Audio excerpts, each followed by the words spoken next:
상단에 보시면 표준 코드 관리 있어요. PDF 3페이지 제가 책자 드린 거에 PDF 3페이지 보시면 되고요. 상단에 표준 코드 관리 가셔서 왼쪽에 표준 코드 누르시고 학교 정보 수정 요청을 한번 눌러보세요. 이렇게 누르시면 여기에 이제 그 대표 대학, 학교 이름이 묶이게 되고요. 그거를 조회 한번 누르시면 이렇게 그 학교에 대한 정보가 지금 쭉 뜹니다. 그래서 이렇게 정보가 있고 요거 지금 여기에 있는 게 지금 기준으로 학교에서 데이터를 가지고 있는 거예요. 요 기준으로 현황이 지금 나오고 있다고 보시면 됩니다. 그래서 요 기준인데 이제 학교에서 뭐 총장명이 변경된다거나 뭐 이런 경우들이 간혹 있어요. 뭐 주소가 바뀐다거나 그런 경우는 거의 없지만 홈페이지를 업데이트해서 홈페이지 주소가 바뀐다거나 뭐 영문명이나 중문명을 조금 바꾼다거나 그런 경우들이 있어요. 그럴 때 어떻게 진행하시는지 알려드릴게요. 지금 여기 있으면 저도 여기 이렇게 해가지고 보여드릴게요.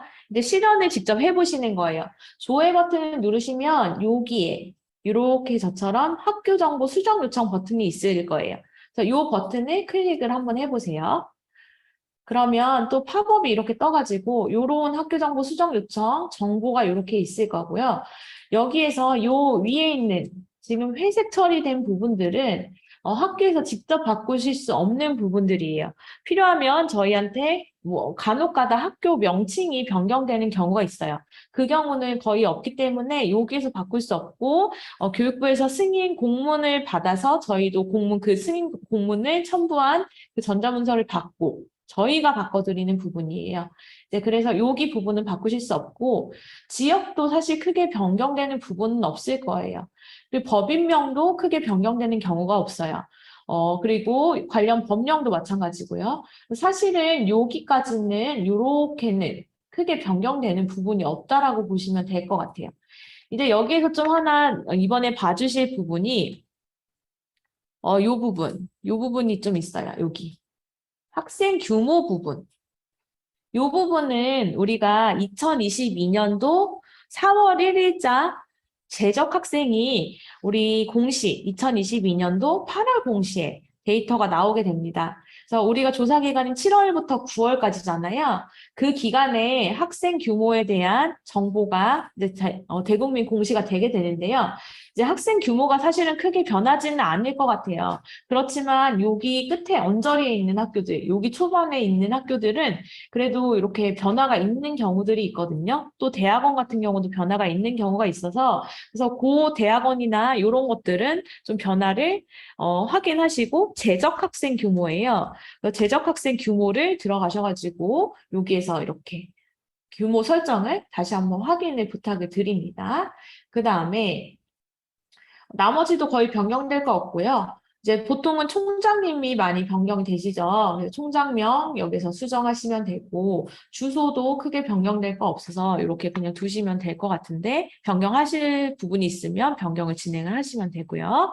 그 다음에 여기서 보시면 이제 여기에 다 변경을 하시고 제가 총장명을 그러면 변경을 한다라고 치고 이렇게 하고 신청 사유에 총장명 변경이라고 칩니다. 그러면 수정 요청을 이렇게 눌러보시면 이렇게 팝업이 뜨고 요거는 바로 학교가 신청한다고 해서 다 수정이 되는 게 아니라 저희가 이 부분에 대해서 승인을 해드려야 돼요. 우선 다 이렇게 들어가셔가지고 뭐 여기서 지금 연습 써보니까 아무렇게나 바꾸셔도 돼요. 바꾸시고 여기 확인 요청, 확인을 이렇게 한번 눌러보세요. 그러면 저처럼 이렇게 처리 상태가 처리 중으로 바뀐 게 하나 있을 거예요. 이 상태는 학교가 제출은 했지만 저희가 아직 승인을 해드리진 않은 상태예요. 그리고 본인이 신청한 걸 확인하시려면 여기 보기 버튼을 누르시면 이렇게 어떤 부분이 변경되어 있는지 이렇게 써져 있습니다. 그래서 다들 이렇게 나와 있을 거예요. 그래서 학교 정보를 저희가 승인을 해드리면 이렇게 상태가 바뀝니다. 승인이라고 상태가 바뀌고요. 만약에 뭐 이제 막 치시다가 키보드에 오타로 추정되는 글씨가 있다거나 뭔가 사유가 적절하지 않다. 그러면 저희가 반려할 수가 있어요. 그럼 반려하면은 총장명이 오타 추정. 이렇게 해가지고 저희가 반려를 해드릴 수도 있어요. 반려를 하면 이렇게 반려라고 나오고요. 반려 사유에는 저희가 기재한 사유가 나옵니다. 그럼 요거는 한번 문서를 냈지만 반려됐기 때문에 다시 학교정보 수정 요청으로 다시 신청을 해주셔야 돼요. 그래서 이렇게 다시 신청을 해주시고 결국은 본인이 수정 요청한 게 승인이 나와야 그 정보가 바뀌게 되는 거를 알고 계시면 될 것 같아요. 요 정보는 어디로 가느냐? 대학 알림이에 일부 제공이 되고요. 상단에 공통 메뉴 가보시면 학교정보관리라고 권한이 있는 분들이 계실 거예요. 그래서 여기 가면 학교 개학 정보 조회에 요 바뀐 정보가 이렇게 들어가게 됩니다. 이제 간혹 1학기 때, 1학기 초에, 2학기 초에, 뭐, 이럴 때, 그, 인사혁신처에서 각 학교에 추천, 7급 공무원, 9급 공무원 추천해가지고 지역인재 전형으로 추천하는 경우가 있어요. 그때 학교 코드를 기재하도록 되어 있는데, 그 학교 코드는 여기 있는, 공통 메뉴에 학교 정보 관리에 학교 개학 정보 조회에 있는 요 학교 코드, 요거라고 알고 계시면 돼요. 요거 질문을 많이 해주시거든요. 그래서 여기 계신 분들은 요 정보가 그 학교 코드라는 거, 여기 학교 개학 정보 조회에 있는 요 코드가 학교 코드라는 거 기억해 주시면 되겠습니다. 그래서 학교 정보, 여기에 있는 기존에 있는 걸 일부 바꾸는 경우에 그렇게 하시면 돼요. 그 다음에 4년제 대학만 해당 사항이 있어요. 4년제 대학에 대학 부설 대학원이 있는 경우가 있는데 대학원이 신설되는 경우가 있어요. 그럼 요 정보들을 똑같이 다 등록을 해주셔야 되는데 그거는 여기 대학원 신설 요청 여기를 클릭하셔가지고 이제 여기를 다 노란 부분을 채워주시면 돼요. 학제는 일반 전문 특수 중에 선택하시고 그 다음에 관련 법령은 대부분 고등교육법이죠.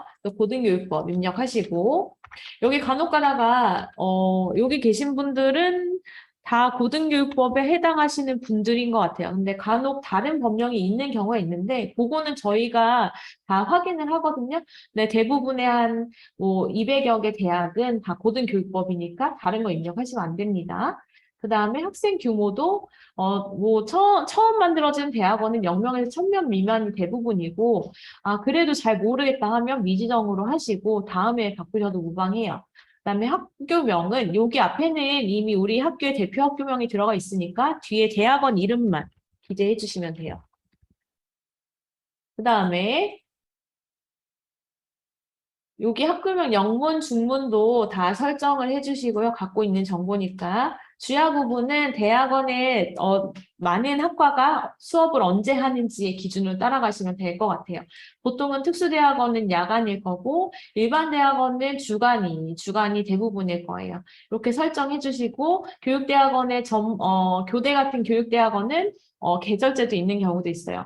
학과가 많이 차지하는 그 주약 부분을 선택해 주시면 되고요. 그다음에 개교일, 이런 거 대학 원장명, 전화번호 이런 거 다 채워가지고 여기 신설 요청 버튼을 누르시면 저희가 확인하고 신설을 해드려요.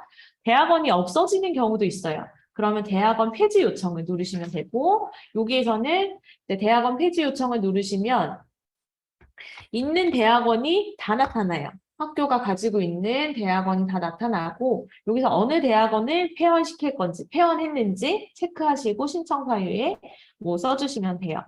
이렇게 해서 폐지 요청하시면 그것도 마찬가지로 저희가 승인해드립니다.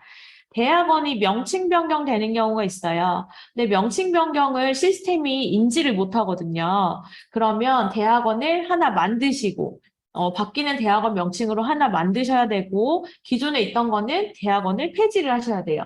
대학원 명칭 변경을 신설 한번 하시고 폐지 한번 하셔야 된다는 거 기억을 좀 해주시기를 바랍니다. 그리고 신설 요청할 때는 대학원이 신설 요청하면 대학원이라는 껍데기가 생기는 거예요. 그럼 이 안에 있는 학과들은 일일이 자율분류 기술서로 학과를 만드셔야 돼요. 다 신설로 하나씩 다 만드셔야 되고 대학원을 폐지를 하셨어요. 대학원을 폐지를 하셨으면 이 대학원은 이제 더 이상 모집을 안 한다는 의미거든요. 그럼 여기 안에 있는 학과들도 모집을 안 한다는 의미이기 때문에 그 학생들은 재학생이 있어도 모집을 안 한다는 의미이기 때문에 다 학과 폐지를 자유분류 기술서를 쓰셔가지고 폐지 신청을 해주셔야 된다는 거 기억을 해주시길 바랍니다. 그리고 또 4년제 대학만 해당 사항이 있는 거예요. 4년제 대학 같은 경우에 단과대학이 여러 개가 존재하는 경우가 있어요. 근데 단과대학이 이제 새로 생겼는데 우리 학교의 단과대학 새로 만든 게 이름이 정말 신박해요. 그래서 이 우리나라 전체 대학에서 한 번도 이런 단과대학명으로 만들어진 적이 없을 것 같아요. 그랬을 때는 단과대학 신설 요청을 하시면 돼요. 근데 저희가 단과대학 신설 요청을 하실 때에는 반드시 그 그 단과대학명이 우리나라에서 최초로 한 번도 만들어진 적이 없는 단과대학명만 신설 요청을 하실 수가 있는데요. 만약에 이거를 잘 모르시고 다른 학교에서도 있을 법한 단과대학이에요. 근데 우리 학교에 한 번도 없었다고 해가지고 단과대학을 만드시면 어떻게 되는지 보여드릴게요. 사회과학대학은 다른 학교에서도 충분히 있을 법한 거잖아요.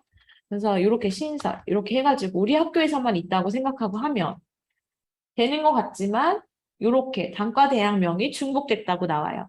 여기는 전체 대학에서 모든 단과대학 존재했던 것들은 여기에 풀이 한 번이라도 등록이 되어 있으면 이렇게 단과대 등록이 안 되고요.